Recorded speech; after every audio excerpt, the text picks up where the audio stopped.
Welcome back to this week's episode of Yamcha Therapy.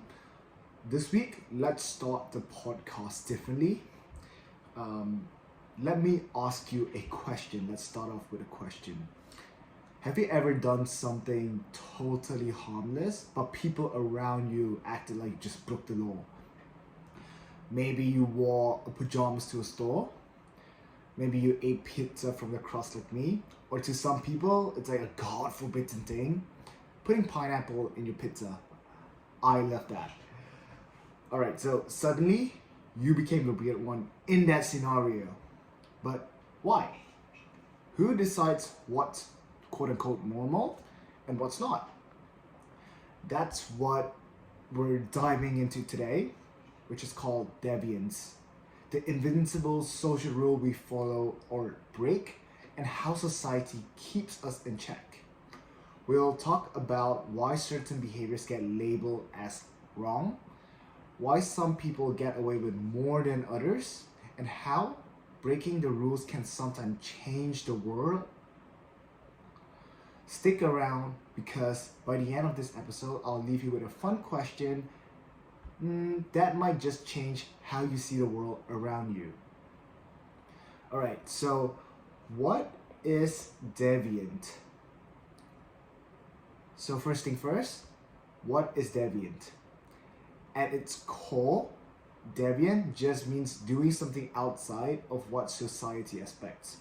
But here's the wild part. Those expectations are constantly changing. What was rebellious yesterday could be totally normal today. Think about tattoos years ago. They were associated with criminals and outcasts, but now your office manager probably has a sleeve on it. So online dating too. Once considered desperate, now it's just how people met. And let's not even start on fashion trends like bell bottom, crop top, and fancy pants, have all gone from cool to cringe and back again. Cycle. So deviance isn't about being wrong, it's about going against what society currently thinks is right. Now, if deviant is just going against social norm, how does society get us to follow them in the first place? Enter social control. Basically, all the way we're pressured into behaving a certain way. There's formal control, like laws, police, and actual punishment. Steal something and you're getting arrested. But then there's informal control, which is way sneakier. For example, your mom giving you a death stare when you do something dumb. Your friends roasting you for still using your social media profile pic from 2012, 10 years ago, 13 years ago. Or that awkward silence when you say something that doesn't quite fit the vibe. Sometimes these unspoken rules are just annoying, but other times they can be unfair, reinforcing ideas that don't actually make sense anymore. Okay, so let's talk about labels.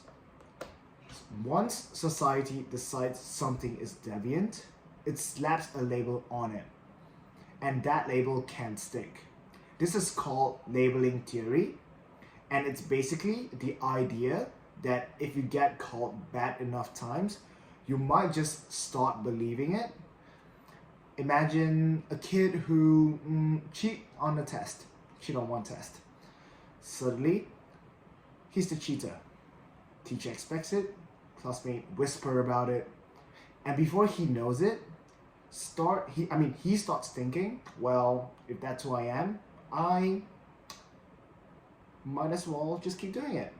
So labels don't just describe behavior, they shape future behaviors. But here's where it gets even messier.